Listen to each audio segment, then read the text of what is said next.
Hi, I'm Angie, and this is DIY with Missouri River Regional Library. We're going to do something a little different for the next couple months. We're going to make some Christmas gifts that you can make at home and share with your friends and family. So today we're going to do two different things.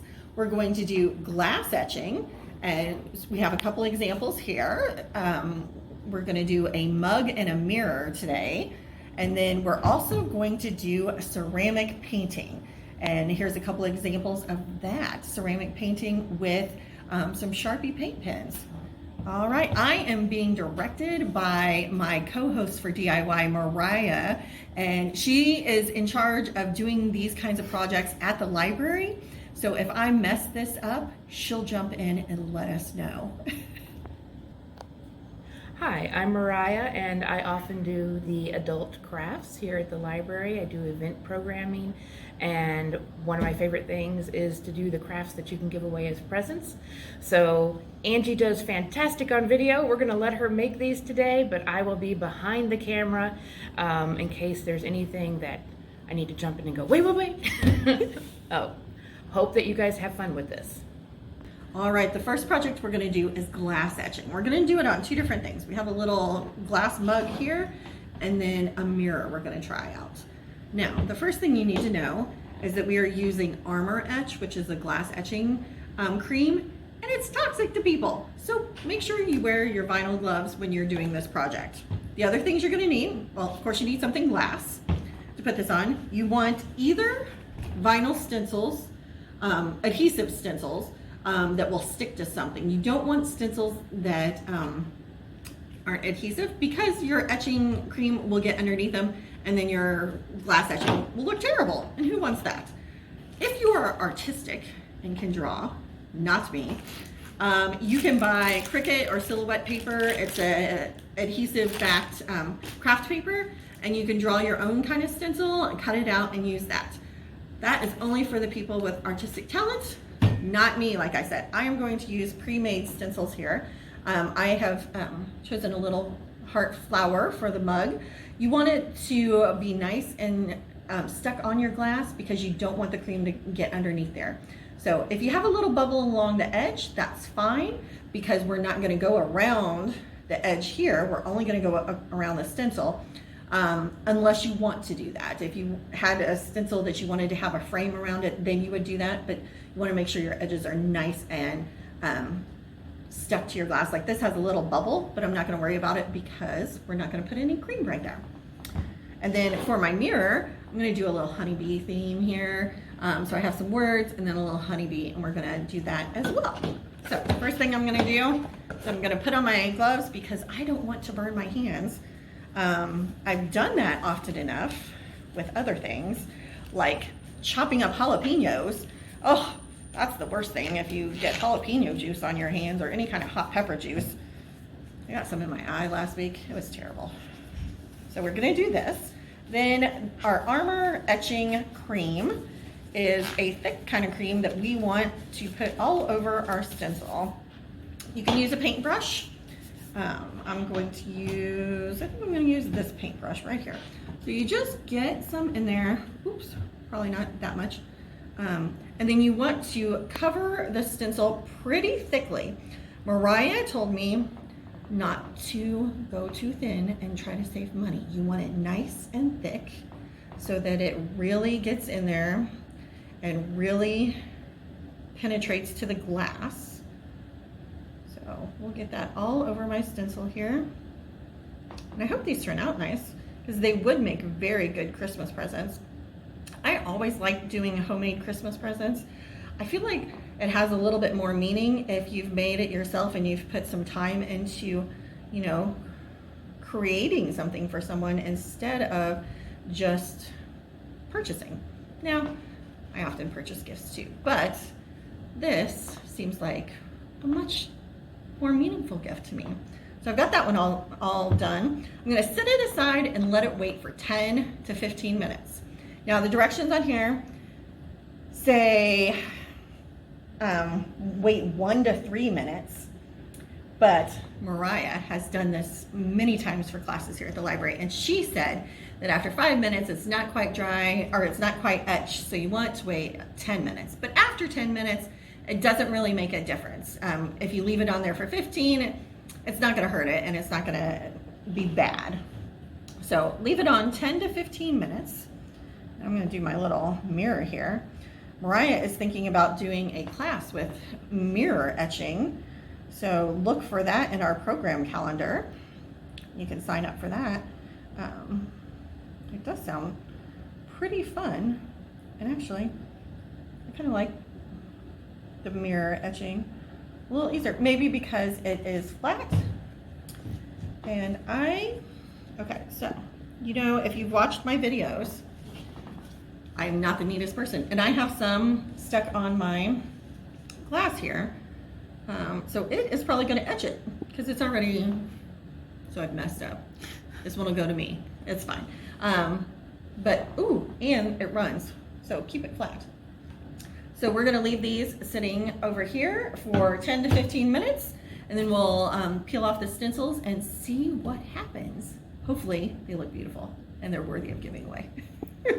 Okay, for our second project, we're going to do mug painting. Now you can use this painting technique on any kind of ceramics. So we're using mugs, but you can use plates, bowls, whatever you have, or whatever you want to decorate for somebody. There's two different examples here. This one, we used some stencils, so you can buy stencils, put them on here, and then use the pins around the stencils to create a look like this. They're actually just stickers, so you can get any kind of sticker. Never mind, you can get stickers. We're using stickers for this method of painting, and you can put any kind of stickers, any message you want on there, whatever stickers you want, and then you just put little paint dots around them. Or you can freehand it. This is a nice fall mug with a beautiful pumpkin. If you can freehand a pumpkin, we've already determined that I have no artistic talent and can't even draw a pumpkin. And then you just use the paint pens to fill it in. So Mariah has made this lovely poster here. Oops, oh, don't do that. With examples of different ways you can draw on your ceramics. You can write messages, you can do different designs. There's some really interesting things in here. So you can do whatever you want on your ceramics. I mean, it's all up to you and your artistic talent. So what you need for that is, of course, something ceramic. And then these lovely paint pens. These are Sharpie oil-based paint pens. You can buy a package of them at Amazon for not too much, or you can buy the individual pens at Hobby Lobby for kind of a lot. So it's up to you what colors you want. If you only just want one color, then maybe just buy an individual pen. But if you want to do lots of different artistic things, buy the package with lots of different colors. So Mariah says you should always have a little piece of scrap paper because you never know how quickly the paint's going to come out of your pen. Give it a little shake, and then you can just start drawing. I know, I keep saying I have no artistic talent, but yet I'm going to draw on this mug. We'll see how it could be a train wreck. Many of my projects are train wrecks. But one of her examples on here was this funny little cat thing where you just drew outlines of cats and then fill them in. Ooh, I can't even draw a straight line. It's gorgeous. I'm not gonna let you see until I've drawn a couple of them because I don't want to ruin the surprise of how truly talented I really am. It will be a great surprise to you. I know it. I'm just going to draw a few different little cat shapes here. See, look how gorgeous that is. I should go on the road with my talent show here. And then I'm going to fill in one just to show you what it's going to look like.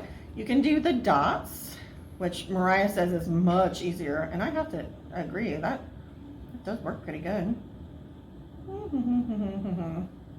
So then have some little dots on there.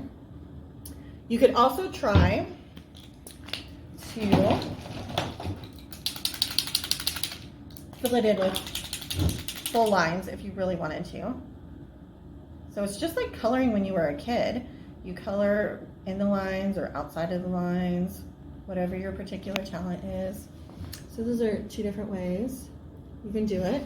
If you want to add little cat face to it, maybe I need a little black face on my cats, because can you tell they're cats? I don't know. Let's see. My cats are definitely smiley face cats. There we go. Smiley face cats. If anyone needs a kitten, please talk to me. I do have kittens. I don't know that these look like cats. I'm gonna draw some more. We'll let you see what the finished project looks like. Oh my goodness. I think I need multiple colors in my cats. They're like calico cats. Is that right? I do have a calico cat.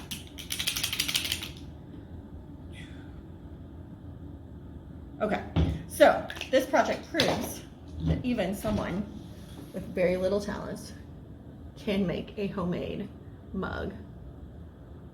Yeah. Yeah. Yeah.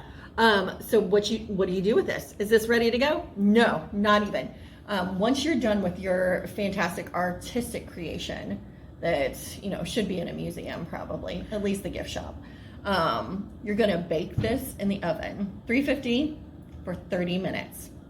That sets the paint, and bonus, it makes it dishwasher safe. So once you get your painting done, stick this in the oven, 350 for 30 minutes, and then just turn your oven off and let it cool in the oven. So no need to handle this when it's hot. Just let it sit there and cool off naturally, and then you will have a fantastic homemade ceramic present that you have done yourself, and you can give it to someone for Christmas. And hopefully they appreciate your artistic talents. I don't know if anyone's going to appreciate my artistic talents, but I kind of like it. I think it needs cats all the way around, and I might have to do that just to finish this off. And then this is perfect for a bowl of soup in the winter, like this size mug, a giant thing of hot chocolate. If you drink coffee, you can do a nice latte in here. I would probably do hot chocolate or soup. That sounds like what I would do with this big thing, but with my cat bowl. Okay. All right. I have finished my mug, and clearly I really do have artistic talent. I have called this my meow mug. These are my cats. This is the giant mutant cat that's coming for them. Okay, I might not have really very many artistic bones in my body at all, but this was fun to do, and I imagine you could do this as a family with your kids and have a lot of fun having them create stuff. You could do it with friends. Maybe you have some girlfriends over and a bottle of wine and you make fun meow mugs. Okay, so I'm gonna bake this, then I'm gonna treasure it forever. So it's been over 10 minutes for our etched glass. I washed these off with hot water. I wore my glove while I washed them off because I did not want to get the etching cream on me. So let's take this off and just see what happens. Oh, it's a little messy. It's a little messy, but it looks pretty good. Oh, maybe it's not too bad. It's just wet. Okay, so it does, I didn't get it dried. There, it's gorgeous. It does look really good. I will just add that a lot of people who do this are worried that they might accidentally wipe off their design. You have to remember it's actually etched into the glass, so you can rub at it with a napkin. You're not going to hurt it at all. Yeah, so that's that one. Let's see how my mirror turned out. Remember, I was doing a little honeybee mirror here. Oh, it's kind of fun. Now remember that I got some of this on the mirror, and so we're not perfect here, but that's what that looks like. Oh, you can see me. Oh, look, there's Mariah. But yeah, so it worked pretty good.